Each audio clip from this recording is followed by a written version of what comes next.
My parents grew up knowing that God existed, but they didn't really know what it was really like to have a relationship with Jesus. My mom grew up in the Catholic Church and went to a Catholic school. My dad remembers going to vacation Bible school and going to Christmas Eve services and to Easter services.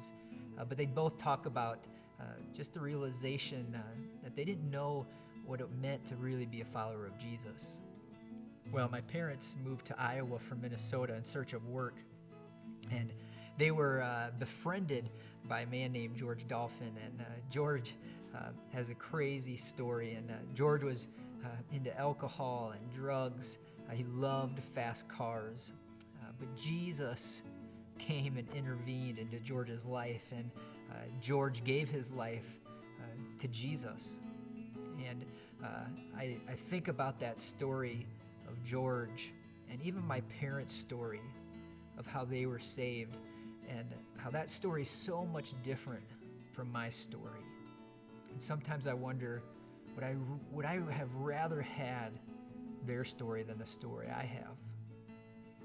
Well, my parents moved to Britt, Iowa, and they were actually saved right here in this church.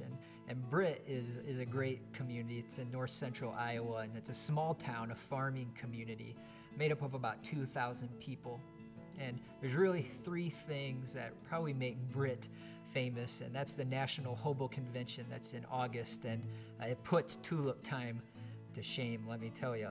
And Britt wrestling in the 80s and 90s, and then probably the thing that Britt is most famous for is West Hancock football. And my parents were saved in this church, and George, he had invited my parents to come and to watch a movie that this church was showing on a Sunday night. And they were showing the movie A Thief in the Night, which is about the rapture and about Jesus coming again. And my parents said that night they had had a fight and didn't even really want to come and didn't know why they were going. But that night they watched that movie, and at the end of that movie there was an altar call. And that night my parents gave their life to the Lord. And I think about that story, and I just sometimes wonder, what would it be like if I had that story? Well, I was raised in this church, and that's my story. I was raised in a Christian home. And I remember so much about this church. I remember sitting right up there on the stage and during a Christmas program forgetting my lines, and I remember how embarrassed I was. I remember sitting over there by the piano with my friends during vacation Bible school and singing songs. And I specifically remember a Sunday night, and I was sitting right back there with my family. And earlier that week we had been at some friends, and I was playing, and I noticed that one of my friends had a Matchbox car that looked just like one that I had lost. And so I kind of told myself, I bet my friend had taken this from my house. And so, well, I did what any little kid would do, and so I took it back thinking it was mine. Well, a couple days later, I was in my house and playing, and wouldn't you know it, I came across that Matchbox car. And there I stood with two cars in my hand and realized that I had stolen that car from my friend. And I think sometimes that's the reality you live in church. I remember sitting back there and just feeling so guilty because I knew the rules. I knew what was right and wrong, and it was just eating me up. Well, I actually gave my life to Jesus when I was 8 or 9. I remember it. I was with my family. We were downstairs in our basement, and my dad was just talking about Jesus, and he asked us, do you believe in Jesus? And that night I prayed with my dad, and I just remember the feeling that I had, that feeling of peace, the feeling that I really believed that Jesus had forgiven me of my sins. And it was a key moment in my story.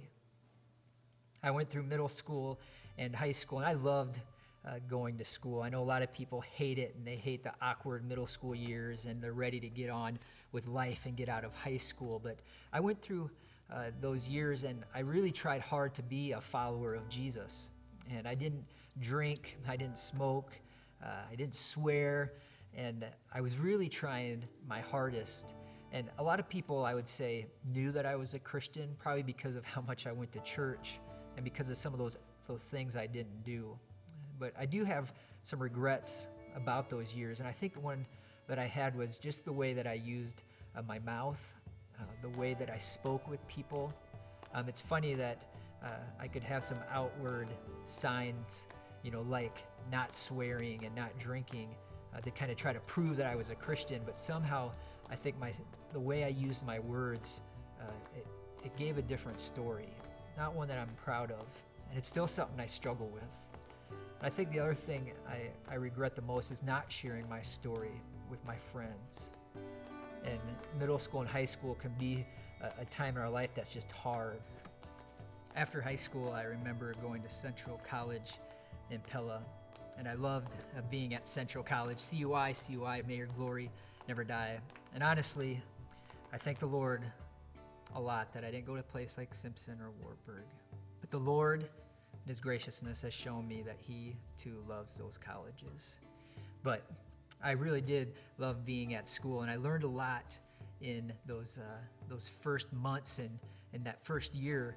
And I probably grew more in that first year at Central than I did in high school. And I think it's because when you're in college and you get out of high school, you have to start making decisions for yourself, and you have to start asking yourself, what is it I really believe? And so for myself, I was asking myself, what is it that I really believe about Jesus? What is it I believe about Scripture?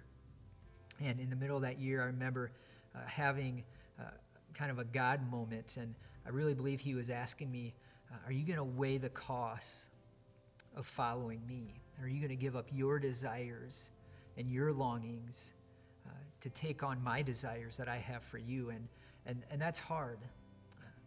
Like myself and so many Christians, we're kind of grandfathered in to Christianity. We go to church our whole life, and we go to Sunday school. We know Bible stories. We might even go to camp and have this experience with God.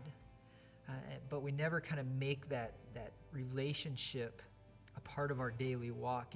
And I wasn't in a place of losing my salvation, but I was in a moment where God was saying, are you going to take that next step?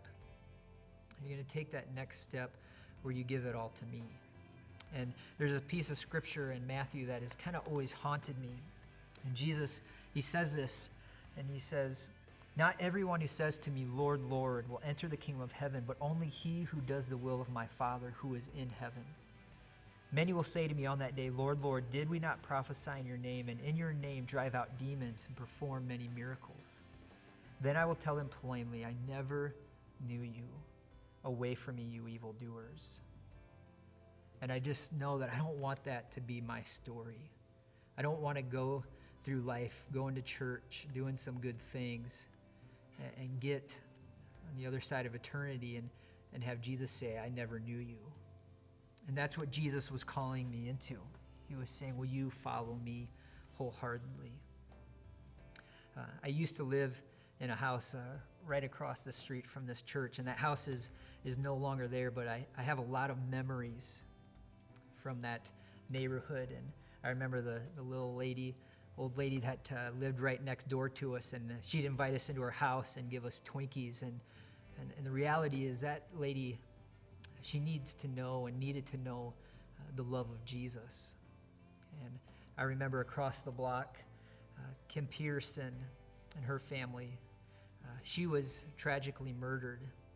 And the truth is, she and her family, they needed to know the hope of Jesus. And her family needs to know that this is not the way God intended things to be.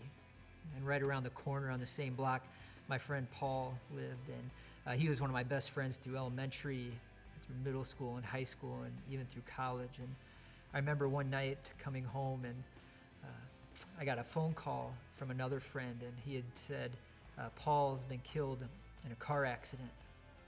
I remember hanging up the phone, and I went for a walk, and it was August. It was hot and humid out, and it was a clear night, and the stars were shining. And I just remember looking up toward the heavens, and I remember saying, God, I thank you that you are good. I don't believe I could say those things because I was some kind of super Christian.